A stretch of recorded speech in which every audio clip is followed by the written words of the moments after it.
Good morning दोस्तों। आज मैं कंक्रीट के कंप्रेशन टेस्ट के बारे में आप लोगों को बताऊंगा। क्या प्रोसीजर होता है, क्या पर्पस होता है, क्रम वाइज कैसे इसका शेड्यूल तैयार किया जाता है, सारा डिटेल्स बताएंगे। दोस्तों जो कंक्रीट का कंप्रेशन टेस्ट होता है बहुत ही इजी होता है, बहुत इसका प्रोसीजर भी बहुत इजी होता है ना। इसका पर्पस मेन ये होता है कि जो कंक्रीट का बना हुआ स्ट्रक्चर है, अलग अलग ग्रेड का जो कंक्रीट का स्ट्रक्चर होता है, उस ग्रेड के हिसाब से उसका उतना स्ट्रेंथ आ रहा है कि नहीं। सपोज करो कि अगर M25 का कंक्रीट है तो 28 डेज बाद उसका 28 न्यूटन पर एम स्क्वायर कंप्रेसिव स्ट्रेंथ आ रही है कि नहीं आ रही है। उसका 7 डेज बाद कितने परसेंट आएगा, 14 डेज बाद कितने परसेंट आएगा, 28 डेज बाद कितने परसेंट आएगा स्ट्रेंथ, वो सारा डिटेल्स बताएंगे। दोस्तों बहुत ही ईजी है, बहुत ईजी, आप लोगों को बहुत ही मज़ा आएगा। तो कंक्रीट का जो कंप्रेशन टेस्ट किया जाता है वो एज पर IS कोड 516/1959 के हिसाब से किया जाता है। दोस्तों कोई भी टेस्ट हम IS कोड के हिसाब से ही क्यों करते हैं, रीजन ये होता है कि IS कोड जब बनाया जाता है, इंडियन स्टैंडर्ड कोड, ये कई एक्सपेरिमेंट के बाद बनाया जाता है। इसलिए जब हम कोई भी टेस्ट करते हैं तो हम एज पर IS कोड के हिसाब से करते हैं। अब हम दोस्तों पर्पस तो हमने बता ही दिया कि डिफरेंट ग्रेड का जो हम, जैसे सपोज करो हम कोई स्ट्रक्चर बनवा रहे हैं, कोई भी स्लैब कास्टिंग करवा रहे हैं या बिल्डिंग बना रहे हैं, मान चलो उसमें M25 की कंक्रीट लगी हुई है, तो उसका हम टेस्ट करते हैं कि जो हम कंक्रीट यूज किए हैं, कंक्रीट यूज करने के बाद उसका जो हम क्यूब कास्टिंग कर लेते हैं तो 3 डेज बाद उतना स्ट्रेंथ आ रहा है जितना परसेंट आना चाहिए, 7 डेज बाद, 14 डेज बाद या 28 डेज बाद हम चेक करते हैं कि उस ग्रेड का उतना स्ट्रेंथ आ रहा है कि नहीं। मेन पर्पस यही होता है। अब दोस्तों हम इसके प्रोसीजर के बारे में बताते हैं।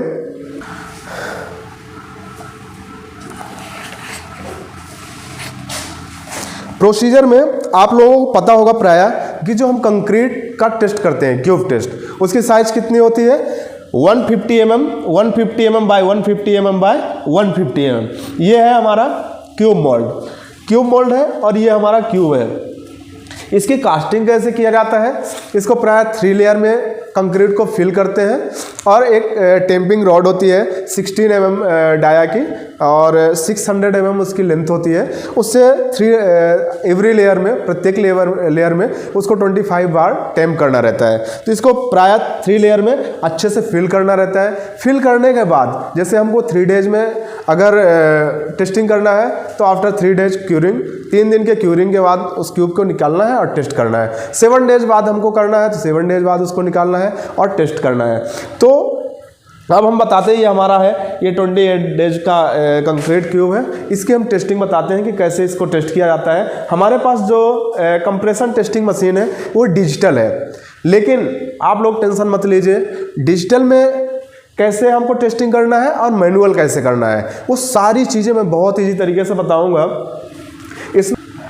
तो दोस्तों डिजिटल में और मैनुअल में क्या फ़र्क है, हम कैसे करेंगे, उसमें एक चीज़ कॉमन होती है, मैक्सिमम पीक लोड, है ना। जो मैक्सिमम लोड वो कितना कैरी कर रहा है ना, किस लोड पर वो क्रश हो रहा है, वो दोनों में कॉमन होती है, डिजिटल में भी और मैनुअल में। मैनुअल में एक रीडिंग का एक मीटर लगा होता है, उसमें रीडिंग होती है। तो कैसे उससे फाइंड करते हैं, हम इसको टेस्ट करने के बाद हम उसको ईजी तरीके से आप लोगों को समझा देंगे। तो सबसे पहले हम टेस्ट चालू करते हैं इसमें।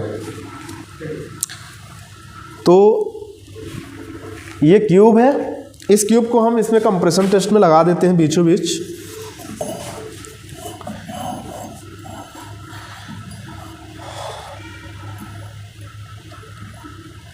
ये क्यूब हमारा लग गया। दोस्तों इसको क्यूब को उठाना है, सिंपल इसमें लगाना है। लगाने के बाद हमको यहाँ पे 2 ऑप्शन आता है, एक है CTM, एक है FTM। CTM का मतलब होता है कंप्रेशन टेस्टिंग मशीन, FTM का मतलब होता है फ्लेक्चर टेस्टिंग मशीन। तो अभी तो हमको कंप्रेशन टेस्ट करना है, तो हम सबसे पहले इसको हम कंप्रेशन करते हैं।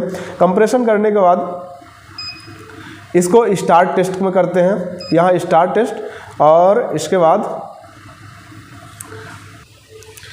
अब आप लोग देख सकते हो कि हमने क्यूब को है एकदम बीचों बीच इसको सेट कर लिया है। सेट करने के बाद हमको यहाँ से इसको स्टार्ट कर देना है। हमने इसको स्टार्ट कर दिया और ये जो हमारा ये प्रेशर है, इसको प्रेशर वाल्व को इसको बंद कर देना है। यहाँ से स्टार्ट करना है, हमने स्टार्ट कर दिया, लोड लगना शुरू हो गया है।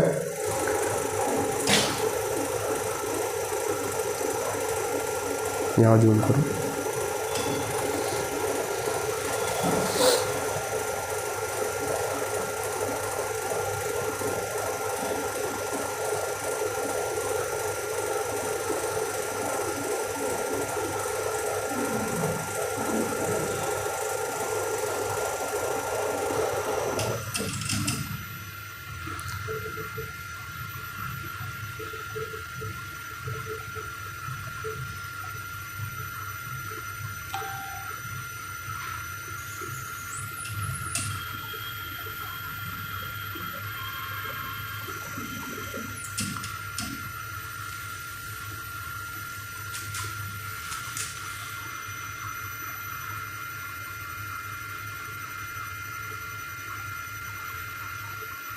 इसमें देख सकते हैं लोड लग रहा है, लोड बढ़ते जा रहा है इसमें।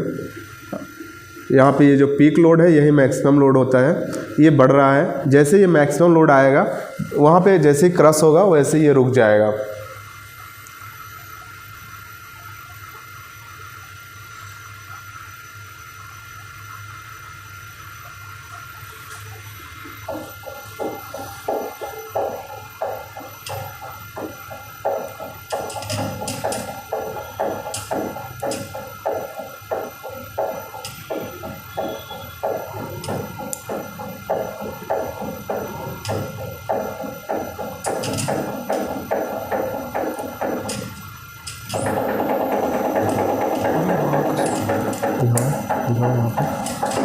दिखाना, आप देख सकते हैं किस प्रकार से क्रैक हुआ। यहीं से हमारा ये पीक लोड भी है, पीक लोड देख सकते हैं कि यहाँ हमारा पीक लोड जो है स्टॉप हो चुका है। अब दोस्तों मैं आप लोगों को बता दूं कि चार्ट कैसे तैयार करते हैं, है ना, चार्ट कैसे तैयार करते हैं। इससे पहले मैं बता दूं,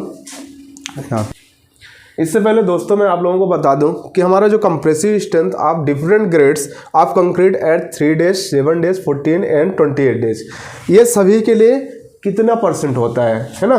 तो जैसे 3 डेज में 40% उसका स्ट्रेंथ आता है, 7 डेज में 65% आता है, 14 डेज में 90% आता है और 28 डेज में 99% आता है।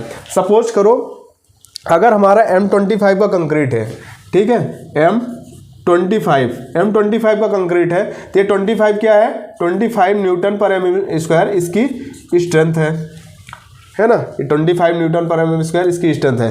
तो 7 डेज, जैसे हमारा 7 डेज बाद हम कर रहे हैं तो इसका 65% कितना हो जाएगा, 16.25 न्यूटन पर mm स्क्वायर कुछ होना चाहिए 7 डेज में अगर हम कर रहे हैं। तो यही रहता है, अगर हम जैसे M25 कंक्रीट का अगर हम टेस्ट कर रहे हैं तो हम अगर 3 दिन बाद हम कर रहे हैं तो इसका 40% आना चाहिए। तो जब हम टेस्ट करते हैं इसका 40% अगर उसके अराउंड अगर हमारा स्ट्रेंथ आ रहा है तो हम समझ लेते हैं कि हमारा जो यूज़ किया हुआ कंक्रीट है वो सही ग्रेड का कंक्रीट यूज किया हुआ है।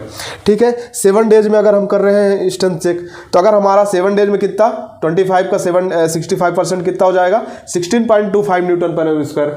अगर टेस्ट करते समय 7 डेज में अगर इतना आ गया M25 कंक्रीट का, तो हम समझ जाते हैं कि हमारा यूज किया हुआ कंक्रीट सही ग्रेड का यूज किया हुआ है। ऐसे चाहे किसी भी ग्रेड का हो, मैंने अपने पिछले वीडियो में बता रखा है कि जो कंक्रीट का ग्रेड यूज किया जाता है M10 से लेके M80 तक का कंक्रीट ग्रेड कंस्ट्रक्शन में यूज किया जाता है ना। तो सभी ग्रेड में जो भी ग्रेड का कंक्रीट हम कंस्ट्रक्शन में यूज करते हैं, इसी के थ्रू हम 3 डेज में चेक करते हैं, तो उसका हमारा जो एम है मिक्स है, जो कंप्रेसिव स्ट्रेंथ है उसका 40% आना चाहिए। अगर 7 डेज में हम कर रहे हैं तो 65% आना चाहिए, 14 डेज में कर रहे हैं तो 90% आना चाहिए, 28 डेज में 99%। यही सबसे ईजी मेथड होता है, इसके थ्रू हम चेक कर लेते हैं। ये सारा चीज़ चेक करने के बाद अब हमको चार्ट कैसे तैयार करना होता है, तो दोस्तों हम चार्ट के बारे में बताएंगे।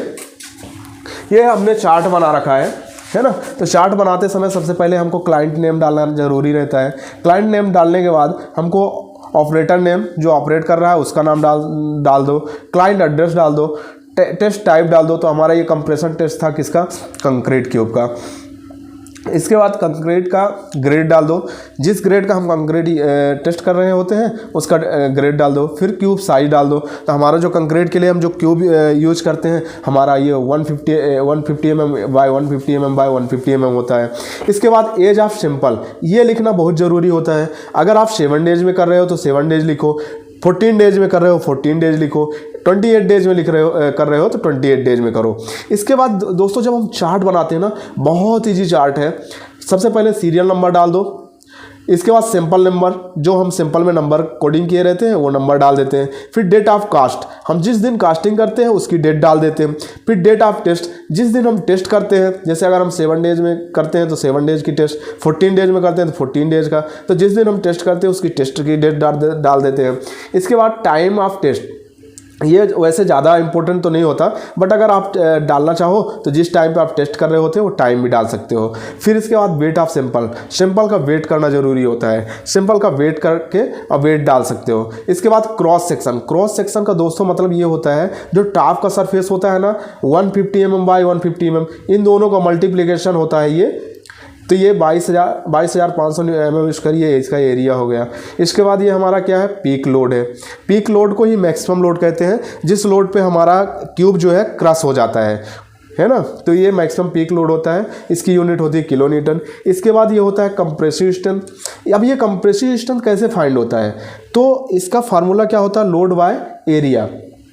इसमें से लोड बाय एरिया करोगे तो ये फाइंड हो जाएगा। कंप्रेसिव स्ट्रेंथ के बाद हम क्या करते हैं, जैसे हमेशा जो कंप्रेसिव स्ट्रेंथ चेक करते हैं तो 3 सैंपल का ही किया जाता है, तो 3 सैंपल से कम का नहीं होना चाहिए। 3 सैंपल का हम टेस्ट करते हैं, फिर उसका एवरेज लिख लेते हैं, यही हमारा कंप्रेसिव स्ट्रेंथ होता है। टेस्टिंग मेथड क्या होता है, ये हमारा जो IS कोड हम 516/1959 के यूज करते हैं, ये हो गया। इसके बाद अगर हमारा हम चेक करते हैं, जैसे हमारा ये 7 डेज में था, 7 डेज में कितना 65% होना चाहिए, तो M25 का 60% कितना होगा, 16.25 करीबन आता है, और ये 16.54 आ रहा है, यानी उससे थोड़ा ज़्यादा ही आ रहा है, यानी ये हमारा क्या है, ओके है, हम इसको यूज कर सकते हैं, है ना दोस्त।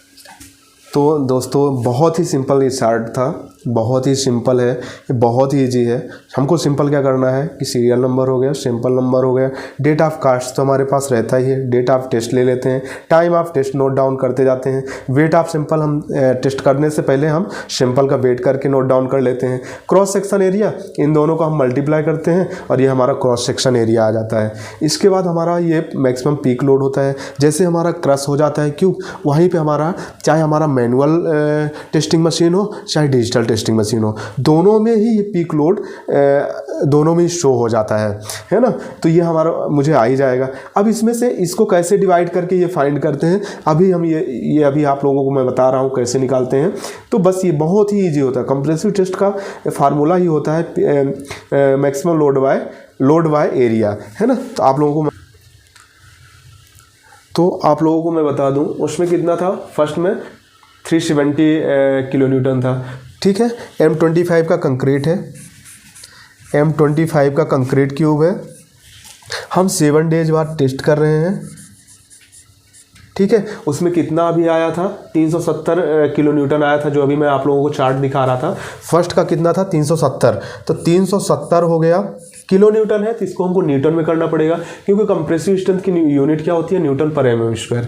तो ये जब हम किलो न्यूटन को न्यूटन में चेंज करेंगे तो 1000 से मल्टीप्लाई करते हैं, तो ये हमारा 1000 हो गया। 1000 डिवाइड बाय हम क्या करेंगे, cross section area. Cross section area किसका, क्यूब का, तो 150 × 150 है ना, जो हमने अभी 22,500 लिखा था ना, इसी का मल्टीप्लिकेशन था।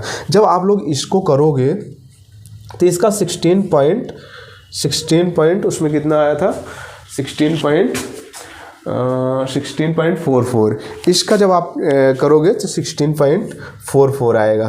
तो दोस्तों ये बहुत ही ईजी है, ये load by area, maximum load को ही पीक लोड बोलते हैं। तो बहुत ही ईजी है। सबसे पहले हमको क्या करना है, कंक्रीट की हमको कास्टिंग करनी है, किसमें, क्यूब की कास्टिंग करनी है। क्यूब कास्टिंग करने के बाद 3 लेयर में उसको मतलब 3 लेयर में फिल करके कास्टिंग करनी है। कास्टिंग करने के बाद हम जिस भी डेज में हम चेक करें, चाहे 3 डेज में करें, 7 डेज में, 14 डेज में, 28 डेज में। इसके बाद हम क्या करेंगे, जब हम टेस्टिंग करेंगे तो सबसे पहले सैंपल का वेट करेंगे। वेट करने के बाद हमको CTM में सैंपल को लगाना है और स्टार्ट कर देना है, चाहे हमारे पास मैनुअल टेस्टिंग मशीन हो चाहे डिजिटल टेस्टिंग मशीन हो। दोनों में से हमको क्या पता चल जाएगा, पीक लोड पता चल जाएगा किलो न्यूटन में। पीक लोड जैसे ही पता चलता है तो आपको क्या करना है, पीक लोड से मल्टीप्लाई करना है 1000 से, तो न्यूटन में हो जाएगा, क्योंकि उसमें किलो न्यूटन में रहता है, न्यूटन में हो जाएगा। Divide by 150 mm by 150 mm करोगे तो यहाँ से न्यूटन पर mm² में उसकी स्ट्रेंथ आ जाएगी। और दोस्तों एक चीज़ का और ध्यान देना बहुत ज़रूरी है कि हमेशा कोई भी कंक्रीट का 3 सैंपल का ही टेस्ट करना है है ना। ये मैं नहीं, IS कोड 516/1959 बोलता है कि हमेशा 3 सैंपल का ही टेस्ट करना ज़रूरी होता है, कभी भी एक सैंपल का हम कंप्रेसिव रेजिस्टेंस चेक नहीं करते। तो दोस्तों ये बहुत ही ईजी प्रोसेस थी, है ना। आप लोगों को कहीं भी कोई भी डाउट हो तो आप लोग कमेंट करके पूछ सकते हैं। Okay, thank you so much. अगर हमारे चैनल में आप नए हैं तो प्लीज़ सब्सक्राइब करें, ऐसे ही यूजेबल वीडियोज हम लाते ही रहेंगे। Thank you so much.